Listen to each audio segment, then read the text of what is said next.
રાજકોટના ધોરાજીમાં સિંહ હોવાની ચર્ચાથી ફફડાટ ફેલાયો છે। ધોરાજીના કૈલાશનગરની પાછળ સીમ વિસ્તારમાં સિંહના આટાફેરાથી ગામ લોકો ધ્રુજી ઉઠ્યા છે। અહીં રાત્રે રખોપા કરવા આવેલા ખેડૂતે દાવો કર્યો કે તેને સિંહનો અવાજ સંભળાયો, જેની જાણ તેમણે વન વિભાગને કરતા વન વિભાગની ટીમ દોડી આવી। ખેડૂતે કહ્યું કે ભૂંડ સહિતના પ્રાણીઓના ત્રાસથી ઊભા પાકને બચાવવા માટે તે ખેતરે રખોપ કરવા આવ્યો હતો, પરંતુ સિંહનો અવાજ સાંભળતા તે ખેતર છોડીને ઘરે ભાગી ગયા અને વન વિભાગને જાણ કરી। આજે રાતના 9:30 થી 10:45 ગાળામાં જે આજે મારે ભૂંડ આવે છે, રેડિયા ઢોરો આવે છે, આજની તારીખમાં તો હું રખોલે આવ્યો હતો કે નુકસાની થાય છે, તો હું આજે મારા ખેતીવાડીમાં રખોલું કરું અને અમને ભઠ્ઠો કર્યો લાકડાનો, ખુરચી નાખી અને 3-4 હુતરી બમ ફોડ્યા ભૂંડાને ભગવારો હતી, ભૂંડને ઢોરને।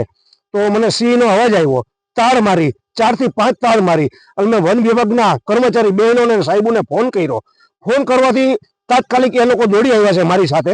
અત્યારે આજની તારીખમાં રાતના 1 વાગે પણ આજે મારી વાડીએ મને એવો 5 થી 6 તાળ આવીને એવી સિંહની, એટલે હું પણ આજ મારા ઘર ભેગો થઈ ગયો કે આજે મારે રોકાવું કે શું કરું, મારે શું રસ્તો લેવો। વન વિભાગના અધિકારીઓએ જે અત્યારે હાથે આવી ગયા છે મને બોલાવ્યો છે અને હું એને સાથે લઈને આવ્યો છું આજની તારીખમાં કે જે મેં હુતરી બમ ફોડ્યા છતાં મારે ઘીરે નીકળી જવું પડ્યું છે। આવો મને ડરનો માહોલ ભય પેદા મને થઈ ગયો। જાણ થતાં જ સ્થિતિની ગંભીરતાને જોઈ વન વિભાગની ટીમ પણ દોડી આવી। રાતના 1 વાગ્યે વન વિભાગની ટીમે સિંહનું સર્ચ ઓપરેશન શરૂ કર્યું।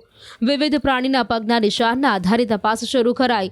જો કે આ પગલા સિંહના છે કે દીપડાના તે અંગે વન વિભાગ હજુ ચોક્કસ નિષ્કર્ષ પર નથી આવ્યું। આજરોજ જીતેશભાઈ વગાસિયા કરી અને એક ખેડૂત આગેવાન શ્રી છે, તેમનો અમને કોલ આવેલ સાંજના સમયે અરાઉન્ડ 8 સાડા 8ની આસપાસ કે ધોરાજી કૈલાસનગર વિસ્તારની પાછળનો જે વાડી વિસ્તાર છે ત્યાં આગળ સિંહ જેવું કંઈ શંકાસ્પદ પ્રાણી જોવા મળેલ છે અથવા તો તેમને એનો કોઈ અવાજ સાંભળવા મળેલ છે। આ બાબતે અમે લોકો અહીંયા તપાસમાં આવેલ છે। થોડા દિવસ પહેલા મારણ કર્યું હતું, તો એવું બની શકે કે આ વિસ્તારમાં હોઈ શકે? થોડા દિવસ પહેલા અહીંયા જે પ્રશ્ન છે એ વાડીથી થોડા જ અગાઉ 2-3 વાડી વિસ્તાર છોડીને ત્યાં સિંહણ દ્વારા એક મારણ કરવામાં આવેલ હતું। એટલે મે બી પોસિબિલિટી છે કે કદાચ સિંહણનો અથવા તો સિંહનો આ ટેરિટરી છે, એનો મુવમેન્ટનો એરિયા છે, એટલે કદાચ અહીંયાથી પસાર થઈ શક્યો હોય, પરંતુ ધોરાજી વિસ્તારમાં ક્યારેય સિંહ સ્થાયી થયેલ નથી। તમને શું લાગે છે તપાસમાં?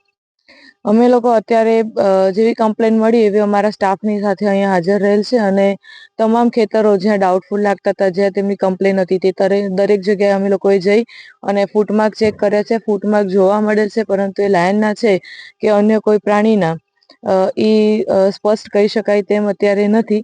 પરંતુ અમે લોકોએ અત્યાર સુધી જ્યારે સિંહણ દ્વારા એક મારણ પહેલા થયું હતું ત્યારથી લઈને અત્યાર સુધી નાઇટ પેટ્રોલિંગ કમ્પલસરી ચાલુ રાખ્યું છે અને હાલ પણ આજે રાત્રે પણ અમે તમામ અહીંયા રાત્રે રોકાણ કરી અને રાત્રે જો કોઈ પ્રશ્ન હોય તો અમે હાજર રહેવાના છે।